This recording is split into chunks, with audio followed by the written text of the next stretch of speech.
case you missed it, some news here for you. Some practice reports to get to that are fairly notable, especially for Colts quarterback owners like Jacoby Brissett.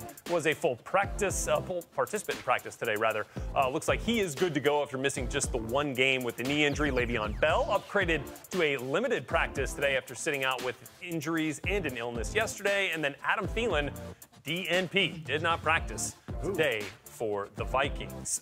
George Kittle was briefly, accidentally ruled out for Week 11 by head coach Kyle Shanahan last night. The Niners later clarifying, accidentally, guys, that he's unlikely to play, but not officially out. Kind of very similar to what happened last week. He used the doubtful designation. So if he doesn't go again, Rank, is there a tight end out there we can stream? There is, but first of all, Kyle, what are you doing telling the truth? That's not what you do in the NFL. You're supposed to lie. But I like Ryan Griffin, the family guy, in this matchup going up against the Miami, was it the Miami Dolphins? Am I getting it? No, it's the Redskins. Sorry. They're the same team to me. I don't really care.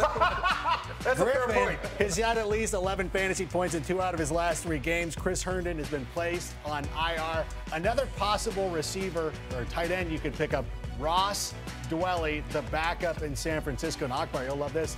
He played at USD, the Toreros, just like you.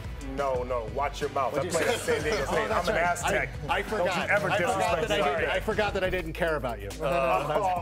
Look, in addition to injuries, we're still dealing with the bye weeks and some big name players out here, particularly with the Seahawks and the fantasy-rich targets there of the Packers with Aaron Jones, who, by the way, will be on NFL Total Access tonight. Also, Saquon Barkley, Evan Ingram on the bye for the Giants. And with those guys out, Ryan Tannehill. Yes, of course, Ryan Tannehill. That's a big one. Thank you. It is a big one. He's been really good for the Titans. We've got some holes to fill, so let's send in the stream team. The stream team. Right. The stream team, like the dream team. Which one of us is Christian Leitner? How does that work? Here we go. I'm Michael Jordan. All right, so we got a streamer each position for Week 11. Fabs, how about you give us a quarterback to kick it off? Yeah, let's do it with Derek Carr, who's got a phenomenal matchup this week against the Cincinnati Bengals. He's had 19-plus fantasy points in 2 of his last 3 games, and the Bengals have allowed the most fantasy points per game to quarterbacks since Week 6 at nearly 27 per. So get Derek Carr out of park, put him in drive, and start him. I mean, not quite Lamar-like numbers, but this should be pretty good, right? For Derek Carr. You're looking at waiver wire He options. can run. Look, he can run. It is the Bengals. Don't besmirch him in his athletic ability. That's right. How about another runner, Marcus? Let's go with Brian Hill. I mean, he was the most added player off the waiver wire NFL.com leagues this week, and this is your opportunity to get him in with Devontae Freeman out, going against a Panther defense that's run defense that's ranked 27th in the league. They've given up a league-high 17 rushing touchdowns, so here's your chance to get Brian Hill in the lineup. Yeah, and I've got a stream for you, Mohamed Sanu. Mohamed Sanu has done well with the Patriots, and just look back at the Week 9 game that he had. He led the team in targets, receiving touchdowns, and I think what I love about this is the change.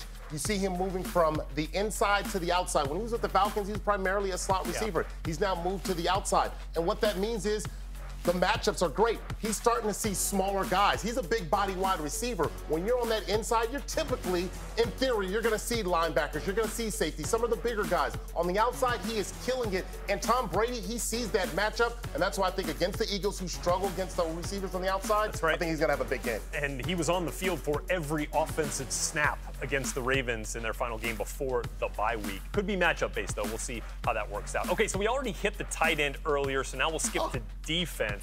Yeah, right? Oh, no, we got to go receiver. Yeah, there you go. Sorry.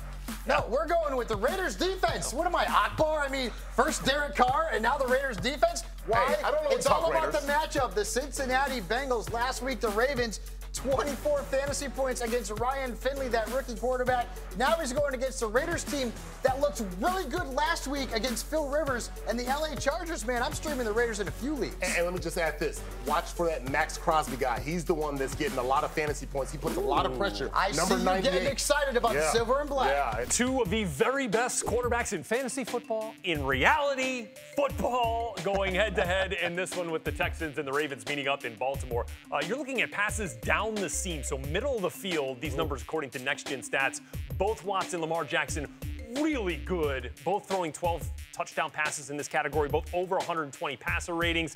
You're thinking tight ends here, maybe a deep post on for a guy like Hollywood Brown or Will Fuller this week if he comes back for the Texans. So both these guys have been really good here. And we want to continue that fantasy versus reality conversation right now with this hotly anticipated matchup with these two quarterbacks. You're laughing over there. You feeling good about this? I saw the virtual reality glasses. Oh, you're into fantasy it. versus reality. Yeah. Come on. I got a little tickle out of it. Yeah, you did. You're good. You're good that way. All right, so let's look at Lamar Jackson and Deshaun Watson and what we see from them in fantasy this week. I mean, listen, Lamar Jackson's the best quarterback in fantasy football, guys, right now. He's averaging 78 rushing yards per game. I mean, that's absolutely bananas. He has scored 20-plus fantasy points 8 times, tied for most in the National Football League. The Texans have allowed the 8th most fantasy points to quarterbacks, and I see Lamar Jackson giving you 25 to 28 points in a game I can't wait to watch. Are you feeling like Deshaun Watson might have an edge here? Yeah, I think Deshaun Watson does have the edge, and he's the best quarterback in football. Might be a little hyperbolic coming about Lamar Jackson. People forget about how good Deshaun Watson is, and I think what makes him and separates him from that of Lamar Jackson is that he's got a better surrounding cast. And look, the quarterback is going to be as good as the surrounding cast that he has, and he's got a lot of guys around him that he can throw to, primarily at the wide receiver position. And when you look at what he's doing well, he's throwing the ball a lot more than Lamar Jackson with higher efficiency. You look at his completion percentage, a lot better than that of Lamar Jackson. Yeah. So I think that's what separates him. Lamar Jackson, we're used to seeing him put it on his shoulder, doing all the running, and that's fancy and it's cool, 78 yards per game. Deshaun Watson can run too, and don't forget, he can throw the ball after he gets kicked in the eye. Are you talking about ocular discipline, ocular superiority to have one eye and still be that accurate? Are you kidding me? Yeah, it's ocular with an OC, not an A. There it is. Okay. He's trying to get his name into everything. Right.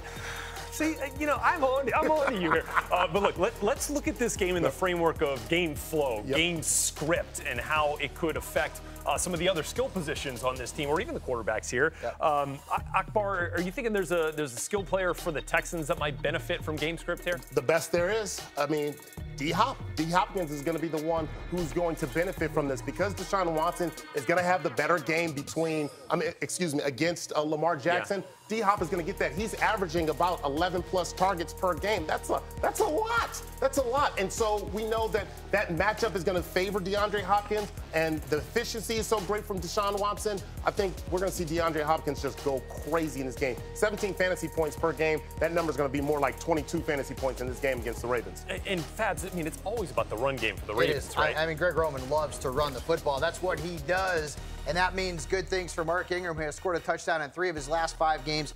Houston's given up about 4.6 rushing yards per attempt this season. Ingram's always in there inside the red zone. We see him scoring a touchdown right here against the Cincinnati Bengals. I say he gets into the end zone against Houston in this one. Let me just say this. Yeah. The run attack is going to suffer for the Baltimore Ravens. That's what Lamar Jackson likes to do. We know Mark Ingram. This is the 3rd-ranked rush defense in the Houston Texans. It's going to be hard for Mark Ingram and Lamar Jackson just to be running running on the field. But think about the defensive strategies in this game, right? Both defenses are going to want to keep the opposing, or both offenses rather, are going to want to keep the opposing quarterbacks on the sidelines, right? That's how we limit the explosive plays from a Lamar Jackson or Deshaun Watson. That's why I think the run game for both sides is going to be important. We're going to see it quite often in this game as they try to limit possessions. That's why Carlos Hyde for the Texans could be a big play this week. He's already been a major part of their offense. I feel like their attack is even better when Carlos Hyde is rolling, even Duke Johnson as well. I just think trying to limit the amount of times that Lamar Jackson is on the field